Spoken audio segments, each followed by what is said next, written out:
Hello everyone. So in today's video we are going to discuss about the muscles of the front of the thigh, right? Or the muscles of the anterior compartment of the thigh. Now they are also called as the extensor muscles and the compartment, right? The anterior compartment of the thigh is also called as the extensor compartment. Now why are they called so? Why the word extension or extensor is being used here? Because their primary action, their primary function is to extend the knee joint. For example, suppose you are in the sitting position and suddenly you stand up, so your knee gets extended, or you are doing a knee flexion for example, and suddenly you do the knee extension. So this extend, ये वाला जो आपका extend वाला जो हो रहा है, like आपका जो एक्सटेंड हो रहा है knee, that is because of the functions of or the action of these muscles which are present in the front of the thigh. Now there are four major muscles. First one is the quadriceps femoris. Now quadriceps femoris is basically a group of muscles. There are four muscles further into this in this group. ठीक है. Next one is your sartorius, which is an individual muscle. The third one is the iliopsoas, which is the combination of basically two muscles. एक होता है iliacus और एक होता है psoas major. And the fourth muscle is the articularis genu. This one is the fourth muscle. So इन लोग का जो मेन फंक्शन जो है या फिर जो प्राइमरी एक्शन है that is to extend the knee joint. तो ये सारे के सारे अराउंड द नी जॉइंट काम करते हैं एक्सेप्ट ऑफ द फ्यू. तो क्या एक्सेप्शन है, कौन कौन नी जॉइंट को एक्सटेंड करवाने में नहीं काम आ रहा है, वो सब हम लोग आगे डिस्कस करेंगे. ठीक है. So now let us proceed. So first of all अगर आपको ये पढ़ना है, like if you know want to study this muscle वाला पूरा, कैसे कहाँ से ऑरिजिन हो रहा है, कहाँ पे इंसर्शन हो रहा है मसल का, ये पढ़ने के लिए आपको सबसे पहले you should be aware about the osteology कि अच्छा बोन्स में ये सारे पार्ट्स, लाइक आपको लोअर लिम्ब के बोन्स के बारे में पता होना चाहिए. अच्छा फीमर का ये पार्ट है, ये सर्फेस है, what is the anterior surface, what is the posterior surface, tibia का क्या एंटीरियर पोस्टीरियर सर्फेस है, और भी जो पार्ट्स होते हैं सब जगह वो आपको पता रहना चाहिए. ठीक है. But still I will give you an overview so that we can easily understand the muscle का origin, then insertion and action. तो खैर सबका सेम ही होगा. ठीक है. So now let me give you a quick overview of the about the structure of the bones of the lower limb. तो सबसे पहला जो लोअर लिम्ब में बोन आपका आ रहा है, first one is your femur. This is the femur bone. ठीक है. तो फीमर बोन जो होता है that lies, the head of the femur bone lies in the acetabulum cavity of the hip bone, right. तो यहाँ पे this is the anterior view of the femur and this is the posterior view of the femur. ठीक है. सो anterior view में यहाँ पे आपको head दिख रहा है which is in the acetabulum cavity. Then this is the neck. Neck पे ही दो ट्रोकैंटर होते हैं, एक होता है ग्रेटर ट्रोकैंटर, एक होता है लेसर ट्रोकैंटर. ठीक है. And this is the shaft of the femur and then there are two condyles. First one is the medial epicondyle and the second one is the lateral epicondyle. ठीक है. So this is the femur bone, this one is the tibia and this one is the fibula. So सारे के सारे muscles का ज़्यादातर जो आपका insertion और जो आपका ओरिजिन है वो ज़्यादातर आपका यही सारे तीनों बोन्स से मतलब कंसर्नड है. First one is your hip bone, this is the hip bone, the second one is the femur and the third one is the patella. ये भी तीनों बोन से ज़्यादातर यू नो आपके मसल्स का ओरिजिन और इंसर्शन मतलब हो रहा है इन्हीं तीनों बोन्स के आसपास से. अब क्या होता है कि टीबिया इसमें उतना इंपॉर्टेंट नहीं है बिकॉज यहाँ पे बस एक ही मसल का इंसर्शन होता है which is the sartorius, right. So these are the three bones. Now let us study about each muscle कि कहाँ पे किसका ओरिजिन हो रहा है, कहाँ पे किसका इंसर्शन हो रहा है. So first let me tell you about the sartorius muscle which is the longest muscle of the lower limb, right. Now here is the figure, see. So this is the sartorius muscle. अब इसका origin कहाँ से होता है? Origin जो होता है इसका, it originates from the anterior superior iliac spine of the hip bone, है ना. एंड इसका जो इंसर्शन होता है that occurs in the medial surface of the tibia. This is your tibia bone, this is the medial surface of the tibia, this is the lateral surface of the tibia. इसी के पास fibula bone भी attach रहता है, like lateral side में ही tibia के lateral side में fibula bone is attached. ठीक है. तो यहाँ पे मीडियल सर्फेस होगा एंड मीडियल सर्फेस पे ही सार्टोरियस का इंसर्शन हो जाएगा. सो this is the longest muscle of the body and it is commonly involved in the flexion of the hip joint. Hip joint के फ्लेक्शन में ये काफ़ी ज़्यादा इन्वॉल्व होता है. ठीक है. Here you can see the function as well, I have written here. Flexion of the hip and the knee joint. अब आप लोग ये पूछिएगा कि आपने तो कहा था कि extension of the knee joint में जितने भी आपके मसल्स होते हैं they are involve in the extension of the knee joint. So let me tell you, this is a common confusion, इसको कैसे हम लोग क्लियर करें। यहाँ पे जो क्वाड्रिसेप्स फेमोरिस है, this group of muscle, this group is usually, मतलब this forms the bulk of the anterior compartment of the thigh, this group of muscles. ये जो चारों मसल्स होते हैं ये आपका मेजर प्रोपोर्शन बनाते हैं of the bulk of the thigh. इन यहाँ पे जो आपका फ्रंट ऑफ थाई में जो एक कॉमन नर्व का सप्लाई होता है that is the femoral nerve, ठीक है। तो उस बेसिस पे हम लोग बोलते हैं कि हम लोग उसी बेसिस पे बोलते हैं, according to the functional dominance के हिसाब से हम लोग बोलते हैं कि they are involve in the knee extension. Like आपके जो क्वाड्रिसेप्स फेमोरिस मसल्स होते हैं they all are involve in the knee extension, and because they are forming the main bulk of the anterior compartment of the thigh, that is why we say कि अच्छा जो anterior compartment of the thigh के muscles होते हैं they are involved in the extension of the knee joint, ठीक है। and there is a common nerve supply of the femoral nerve. So the most clinically important action is the knee extension, ठीक है। नी extension आपका और कहाँ कहाँ use होता है, आप खड़े होने में, देन वॉक करने में, रन करने में, ये सारे के सारे केसेस में यही सारे मसल्स का मेन रोल होता है, ठीक है। सो नाउ सार्टोरियस, इसका मेन एक्शन होता है flexion of hip and the knee joint and the lateral rotation of thigh. So the next muscle is your rectus femoris muscle, which is one of the muscle of the quadriceps femoris group. So now let me tell you about the rectus femoris. So rectus femoris का basically दो part होता है, एक होता है इसका straight head, rectus femoris का एक होता है आपका straight head और एक होता है इसका reflected head, ठीक है। अब दोनों का ही अलग अलग जगह से ऑरिजिन होता है एंड एक ही साथ दोनों इंसर्ट करते हैं। सो ऑरिजिन दो अलग जगह से हो रहा है। So the straight head that is being that originates from the here, see here. So the straight head originates from the anterior inferior iliac spine of the hip bone and the reflected head that originates from the groove above the margin of the acetabulum cavity, ठीक है। दो head है, दोनों का अलग अलग origin point है। सबसे पहले जो रेक्टस फेमोरिस का स्ट्रेट हेड है that is originating from the anterior inferior iliac spine and the reflected head that originates from the groove which is present above the margin of the acetabulum. So sartorius के just नीचे, like यहाँ पे superior iliac spine होता है, यहाँ पे inferior iliac spine होता है। तो सुपीरियर इलियक स्पाइन से किसका ऑरिजिन हो रहा है, आपका सार्टोरियस का, ठीक है। एंड जो इंफीरियर इलियक स्पाइन है यहाँ से straight head of rectus femoris. तो ये आपको ऐसे ही याद हो जाएगा। एंड यहीं पे आपका ये रहता है like the group which is present above the margin of the acetabulum, वहाँ से आपका रिफ्लेक्टेड हेड का ऑरिजिन हो जाता है। And now the insertion, where is the insertion of the rectus femoris muscle.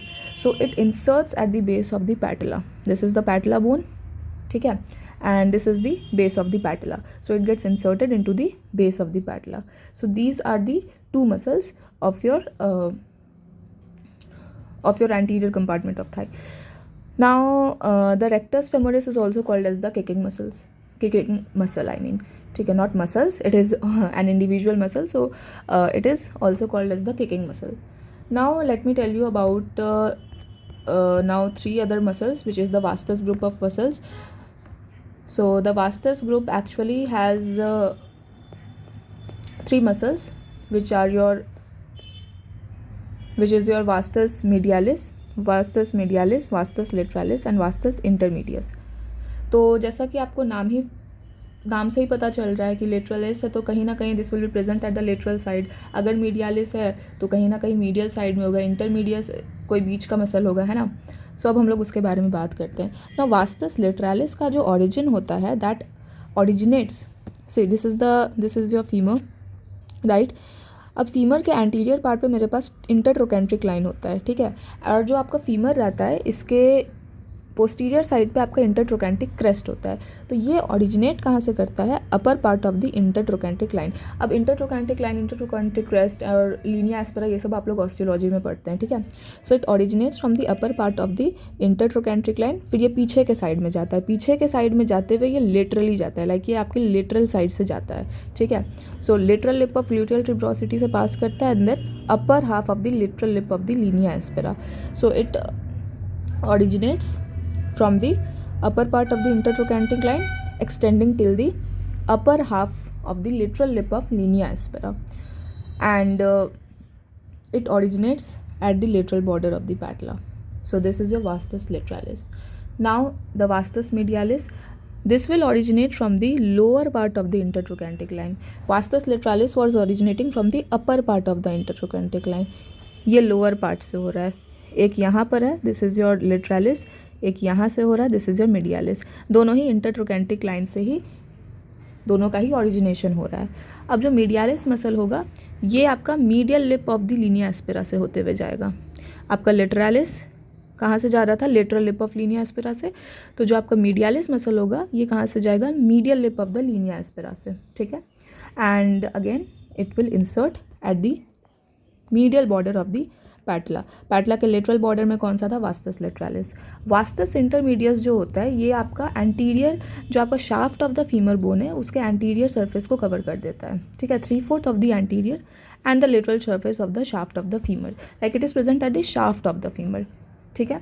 And इसका जो आपका इंसर्शन हो जाएगा ये भी आपका बेस ऑफ पैटेला में ही होगा. ठीक है. सबसे ऊपर की तरफ वास्तस इंटरमीडियस विल बी प्रेजेंट. ठीक है.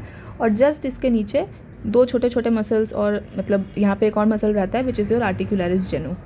ठीक है. This is a single muscle, articularis genu. Right. So here you can see in this diagram as well. This one is your vastus lateralis. ये देखिए वास्तस लेटरालिस आपके upper part of the intertrochanteric line में है. ठीक है. Then आपका ये lower part of the intertrochanteric line, this is the anterior view. Right. So आपके एंटीरियर आपका lower part of intertrochanteric line में कौन है, वास्तस मीडियालिस, और बीच में आपका वास्तस इंटरमीडियस है. ठीक है. So these are your vastus group of muscles and they come under the category of the quadriceps femoris muscles. ठीक है. and there also their chief action is the extension of the knee joint. right. now I'll proceed to two different muscles which is your, first of all, okay, let us talk about the articularis genu. so it is present at the anterior surface of the femur, और इसका जो insertion होता है वो fibrous capsule of the knee joint में होता है. Right. और the synovial membrane of the knee joint. इसका इंसर्शन किसी भी बोन में नहीं हो रहा है, इसका इंसर्शन आपके फाइब्रस कैप्सूल या फिर साइनोवियल मेम्ब्रेन में हो रहा है. ठीक है. इसका भी एक्शन होता है extension of the knee joint. Now there are two other main muscles which is your iliacus and the psoas major muscle. Commonly together they are called as the iliopsoas. right. why they are called so, because they arise from the iliac region and they have a common insertion.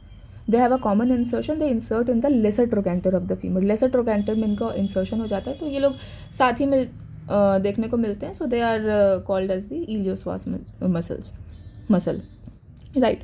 So first let me tell you about the psoas major. तो psoas major का जो origin होता है ये कहाँ से होता है, ये आपके वर्टिब्रे से ओरिजिनेट करते हैं. वर्टिब्रे में स्पेसिफिकली कहाँ से, bodies disc and transverse process of the T12 to L5 vertebra.